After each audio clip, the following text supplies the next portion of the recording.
हाँ फ्रेंड्स, कैसे आप लोग। मेरी उम्मीद हो कि बेहतर और शानदार होंगे मेरे दोस्त। सेशन को बेहतर तो जरूर ही बनाएंगे मेरे दोस्त। क्लियर? क्योंकि आज इसमें पढ़ने वाले हैं मेरे दोस्त, लिखित प्रश्न पढ़ेंगे, वो भी त्रिभुज के, और वैसे प्रश्न जो प्रीवियस ईयर में पूछे गए। हालांकि आप हम ऊपर लिख रखे हैं कि विगत वर्षों में पूछे गए लिखित प्रश्न, और ये त्रिभुज का पार्ट नंबर 4 है मेरे दोस्त। क्यों है? क्योंकि इससे पहले 3 पार्ट हम अच्छे तरीके से पढ़ लिए, और तीनों पार्टों में भी क्या क्या पढ़ रखे हो आप लोग को अच्छे तरीके से जानकारी है। क्लियर मेरे दोस्त? इस सेशन को बेहतर बनाएंगे मेरे दोस्त। जितने लोग लाइव जुड़ चुके हैं सब लोग क्या करें मेरे दोस्त, क्लास को शेयर कर दें, तो क्लास शुरू से अंत तक उनके दोस्त भी अच्छे तरीके से देख ले मेरे दोस्त। क्लियर? तो जितने लोग लाइव जुड़ चुके हैं सबको सुंदर सा गुड इवनिंग मेरे दोस्त। अब सेशन को ज्यादा समय नहीं लेते हैं, सेशन को चालू करते हैं, तो देखिए ध्यान से। हालांकि हम बहुविकल्पी के लिखित यानी कि बहुविकल्पी प्रश्न के प्रीवियस ईयर और संभावित प्रश्न दोनों पढ़ लिए, तो फिर अब हम लोग को टर्न आया मेरे दोस्त लिखित प्रश्नों के प्रीवियस ईयर। क्लियर? और मेरे दोस्त संभावित प्रश्न पढ़ेंगे। कंफर्म मेरे दोस्त? तो आज सबसे पहले लिखित हो जाए, वो भी विगत वर्षों के। आज का सेशन और कल का सेशन रहेगा महत्वपूर्ण प्रश्न। कंफर्म मेरे दोस्त? तो जो आगे आया उसको देखते हैं। पहले लिख रखा है मेरे दोस्त, ज्यादा कि इसमें कुछ बताना नहीं है, क्योंकि हर क्लास से पहले एक क्लास हम चला देते हैं। हर क्लास से पहले एक क्लास इंपोर्टेंट क्लास रहती है, जो फर्स्ट क्लास रहती है। इसके जस्ट बाद वाली जो 7 चैप्टर आएगी निर्देशांक ज्यामिति में, तो उसका भी जो फर्स्ट पार्ट होगा ना बहुत विशेष रहता है। हर चैप्टर का पहला पार्ट बहुत विशेष होता है। क्योंकि उसी में जो मेन जानकारी देनी होती है उसी में हम देते हैं मेरे दोस्त। इसलिए किसी पार्ट का पहला पार्ट देखना मत भूलना। किसी पार्ट किसी भी लेसन के पास फर्स्ट लेसन के पहला भाग देखना मत भूलना। कंफर्म? तो देखिए क्या है लिख रखा कि चित्र में DE समांतर BC, DE समांतर BC है, इसके समांतर है, कोई दिक्कत नहीं। लिखा है AD का वैल्यू कितना दे रखा है? x दे रखा है। फिर BD यानी कि DB का वैल्यू x - 2, तो x - 2 लिखते हैं। कंफर्म?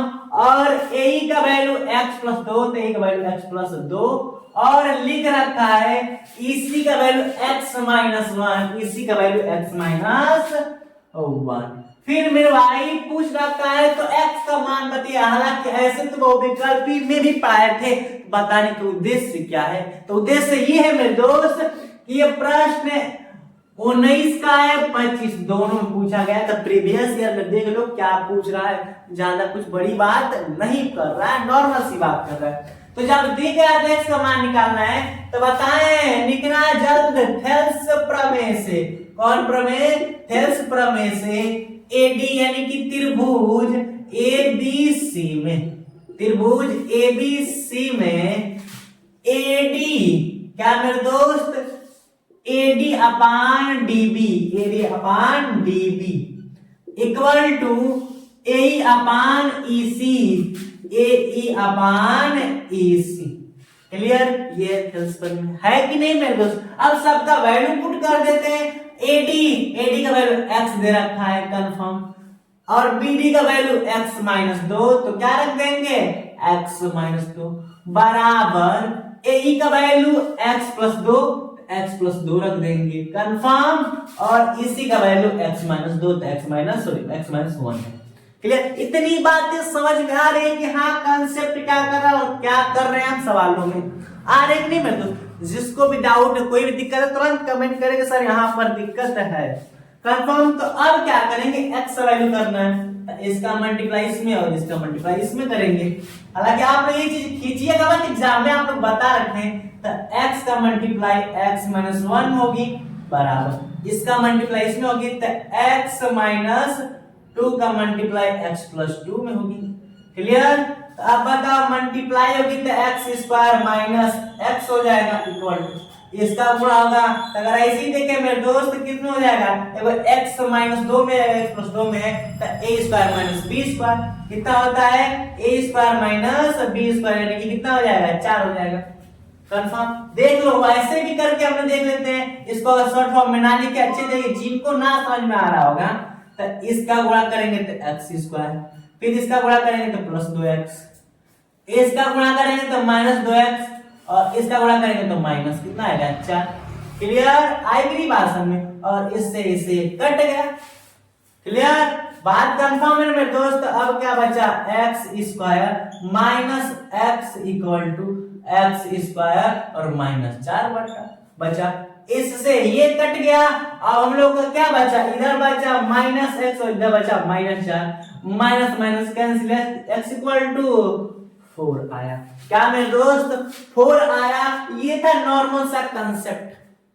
क्लियर, क्या सवाल का है, थेल्स परमिशन दिया है और एक्स का वैल्यू पूछ रखा है। हालांकि प्रश्न आते हैं, बेहतरीन प्रश्न आते हैं, कम से कम 4 नंबर। अगर क्वेश्चन लॉक होगा तो फिर 4 क्रॉस होता है, और नॉर्मल होगा तो 2 से स्टार्ट होती है, 2 से 1 नंबर से कोई क्वेश्चन नहीं आता, ये चीज ध्यान रखना इसमें के। क्लियर, वही प्रश्न आएंगे जो बहुविकल्पी और जो थोड़ा सा इजी हो, वो ज्यादा इजी हो। हालांकि ये भी इजी प्रश्न है मेरे दोस्त, क्योंकि ऐसे प्रश्न तो हम बहुविकल्पी सवालों में भी बताए हैं। कंफर्म, तो ये था पहला सवाल जो आप लोगों के सामने था मेरे दोस्त। कंफर्म, तो ज्यादा समय नहीं लेते हैं, दूसरे प्रश्न की तरफ बढ़ते हैं। तो आप क्वेश्चन सेकंड देखते हैं कि सेकंड क्या रखा है, कि लिखा है चित्र में पीएस।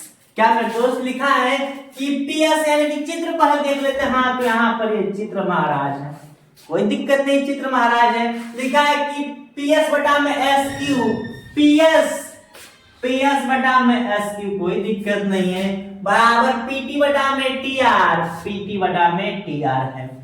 और लिखा एक चीज तो ये है, क्लियर, और एक चीज कोण पीएसटी, पीएसटी इस एंगल की बात कर रहा है, बराबर कोण पीआरक्यू, कोण पीआरक्यू, यानी कि ये एंगल इसके बराबर, कोई दिक्कत नहीं, समझ से है।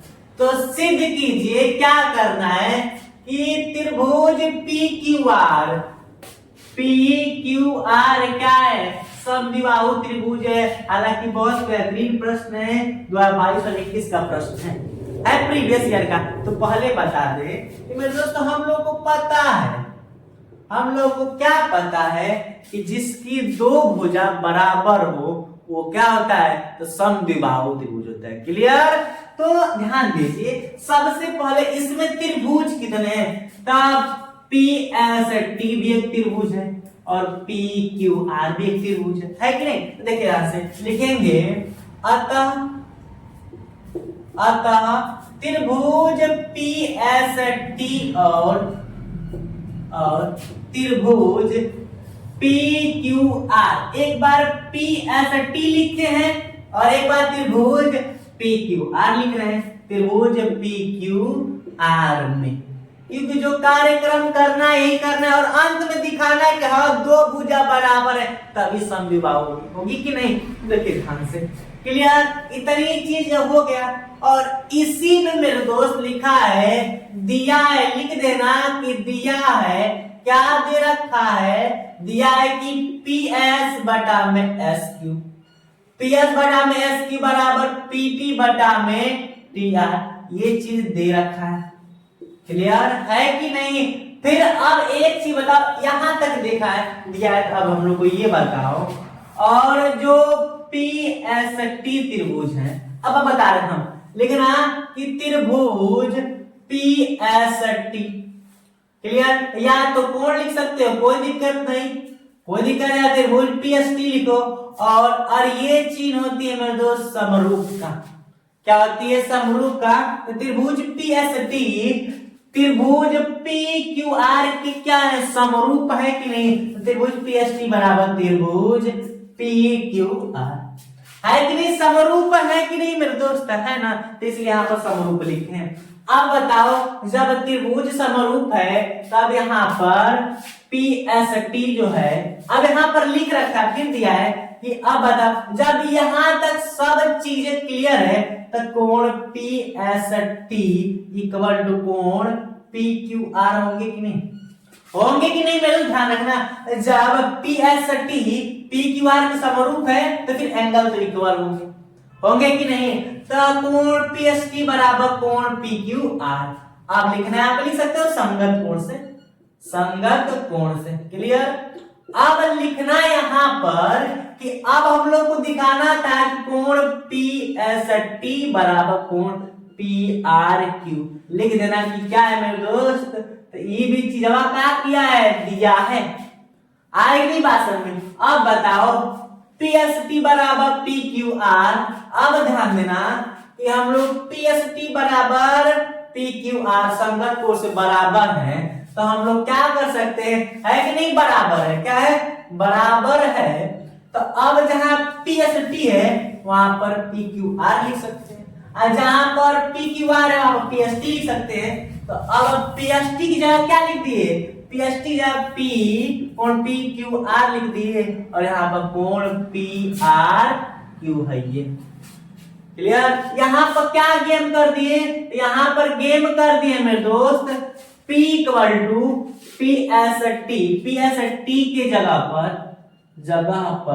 क्या रख दिए, PQR रखे, क्या रखे मेरे दोस्त, PQR रखे। क्लियर, यही चीज रखे। तो अब बताओ यहाँ पर कि PQ नहीं, तो ध्यान से PQ यहाँ पर और PR, देखो ध्यान से R बताओ, PQR यानी कि ध्यान से ना, थोड़ा बात चेंज कर दे तो ध्यान देना, PQR यानी कि PQR बात कर रहा है। क्लियर। अब PRQ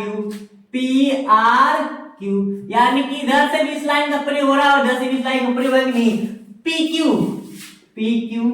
PR है कि नहीं। तो क्या निष्कर्ष निकला, अतः कोण PQ बराबर कोण PR। क्लियर। आगे नहीं बात समझ में, आगे की नहीं मेरे दोस्त, आ गई ना। यानी कि इसको तो हटा के एंगल नहीं रहने देंगे, बराबर जब ये तो कोण PQ बराबर PR, एंगल नहीं है, देखा है कंफर्म। तब PQ बराबर PR। तब बताओ, अब हम लोग पता है कि हम जानते हैं कि जिसकी दो भुजा, जिस त्रिभुज को लिखा है, जिसकी दो भुजा आपस में बराबर हो, क्या मेरे दोस्त, आपस में बराबर हो, मैं थोड़ा बढ़िया से लिखते, मैं क्या हो मेरे दोस्त, आपस में बराबर हो, क्या हो, आपस में बराबर हो, वे समद्विबाहु त्रिभुज कहलाता है। समद्विबाहु, सुंदर से लिखते हैं,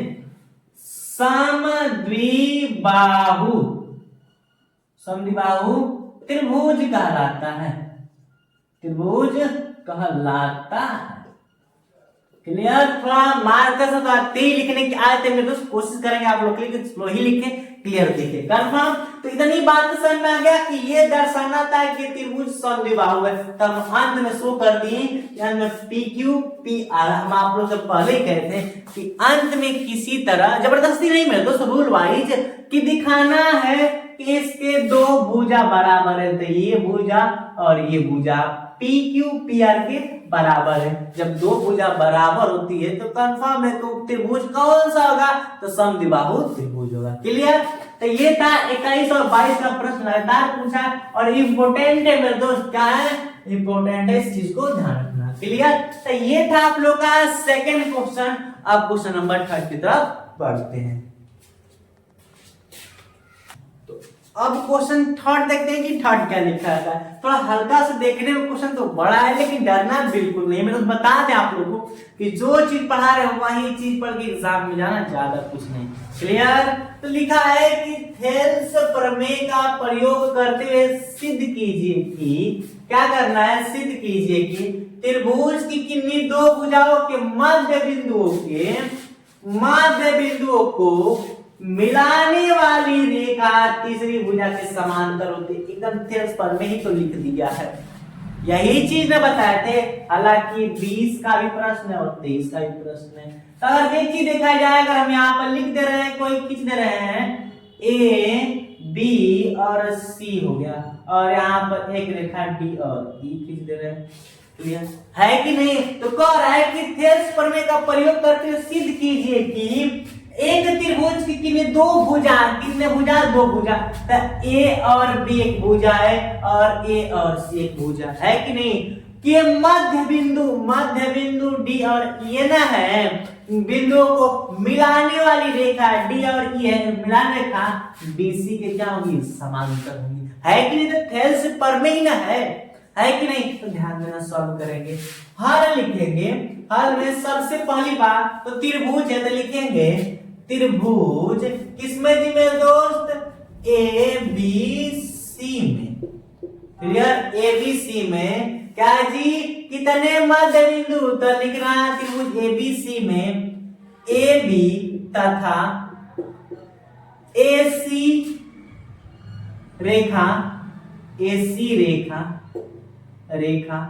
के मध्य बिंदु, क्या मेरे दोस्त? मध्य बिंदु का मध्य बिंदु कौन है? तो मध्य बिंदु डी का मान ई है। अगर रेखा ए बी और ए सी जो का मध्य बिंदु डी और ये नहीं आएगी और डी बोलो, कोई दिक्कत आएगी नहीं? बात में ध्यान देना, यहां से सोल्यूशन है, यहां से जो नीचे वाला चीज है सोल्यूशन, ध्यान देना। क्लियर? इस चीज को याद रखना कंप्लीट। अब लिखना ध्यान से मेरे दोस्त कि अगर एक चीज हो गया तो अगर त्रिभुज में देखी जाए तो थेस्पर में कहता है कि एडी अपान डीबी। क्लियर? यानी कि एडी, क्लियर मेरे दोस्त? एडी किसके बराबर होगा? सुनो लिख दे, एडी किसके बराबर होगा? तो एडी डीबी के बराबर होगा, डीबी के बराबर होगा। मान लो इक्वेशन नंबर फर्स्ट, समीकरण फर्स्ट हो गया। क्लियर? और एई इसी के बराबर होगा कि नहीं? एई के थेस्पर में कहा है एई बराबर इसी के बराबर होगा, equation number second. Confirm first, ये वाला इक्वेशन इसके बराबर, ये वाला इसके बराबर। कंफर्म? तो फर्स्ट और सेकंड समीकरण लिखेंगे कि समीकरण फर्स्ट और सेकंड से, तो समीकरण पहला व दूसरा से। तो पहला और दूसरा। अब बताओ जब इसको इधर लेकर आएंगे तो ध्यान देना क्या है यहीं पर इसे कर देना है कि एडी, चाहे यहां पर कर देने कोई दिक्कत नहीं, कोई बाउंडेशन नहीं है, कि एडी बराबर डीबी, है कि नहीं? आज जब इसको इधर लाएंगे तो एडी बटा में डीबी हो जाए कि नहीं, इक्वल टू क्या बचेगा? 1। समीकरण नंबर थर्ड हो गया। क्लियर? अगर यही चीज मेरे दोस्त ये पहला था, पहला तीसरा बना दिए, और सेकंड यानी कि क्या था मेरे दोस्त? ये था हम लोग का पहला, और दूसरा क्या दे रखा है? तो दूसरा देखेंगे हम लोग, तो दूसरा था ए ई बराबर ई डी। समीकरण नंबर सेकंड था कि नहीं? अब सेकंड से देखा जाए तो जब इसको इधर लाएंगे मेरे दोस्त, तो क्या बचेगा? ए ई अपान ई डी इक्वल टू 1। समीकरण नंबर 4। क्लियर? क्या क्या बना है? तो बना है AD upon BD equal to 1। समीकरण नंबर 3 पास तीसरा बना है, और AE upon ED equal to, जब ये इधर आएगा तो AE upon ED equal to 1। समीकरण नंबर 4। ये चीजें बना है, कोई दिक्कत? क्लियर दिख रहा है कि नहीं? नीचे दिख रहा है ना मेरे दोस्त? बात से आ रही है, समझ में कंसेप्ट क्या लग रहा है, और बेहतरीन प्रश्न। अब देखना जब पहला और दूसरा से तीसरा और चौथा बना दिए तो लिखना समीकरण। अब समीकरण है क्या मेरे दोस्त? समीकरण, ये तो गज्जी हो गया। तो समीकरण फुल फॉर्म नहीं लिखना है, समीकरण किससे? तीसरा व चौथा से। तो अब बताओ चौथा और तीसरा को मिला देंगे तो एडी डायरेक्ट कर रहे हैं, एडी अपान क्या था? बीडी या डीबी, कोई दिक्कत नहीं है। ये था हम लोग का तीसरा, और चौथा था एई अपान ई, क्या था? एई अपान ईडी था ना, इसी एई अपान ईसी ना होगा मेरे दोस्त, क्या होगा यहाँ पर? ईसी। ध्यान देना थोड़ा, क्या रहेगा? ईसी। यहाँ पर भी ईसी लिखना चाहिए ना हमको, ईसी, और यहाँ पर थोड़ा ब्लैक से लिखते हैं। यहाँ पर भी क्या आना चाहिए? ईसी, यहाँ छोड़ दिए थे यहाँ पर भी, और यहाँ पर भी क्या होना चाहिए? सी होनी चाहिए। तो यहाँ पर क्या आएगा? तो क्या होगा? सी होगा। तो अब लिख देंगे यहाँ पर ए अपान ईसी। अब बताओ एडी बीडी, जब ये इसका अनुपात इसका अनुपात इसका और इसका अनुपात एई और इसी का अनुपात दोनों आपस में बराबर है, तो ये किससे लगता है? तो थेल्स प्रमेय से। और जब ये चीज क्लियर है तो हम लोग का DE समांतर BC नहीं हो जाएंगे? हो जाएंगे नहीं? यही चीज तो शो करने के लिए कह रहा था मेरे दोस्त। बातें आई कि नहीं समझ में? आई ना? क्या कंसेप्ट लग रहा है? कंफर्म मेरे दोस्त बातें आई कि नहीं? यानी कि थेस्ला बहुत इंपोर्टेंट सवाल है, बहुत इंपोर्टेंट।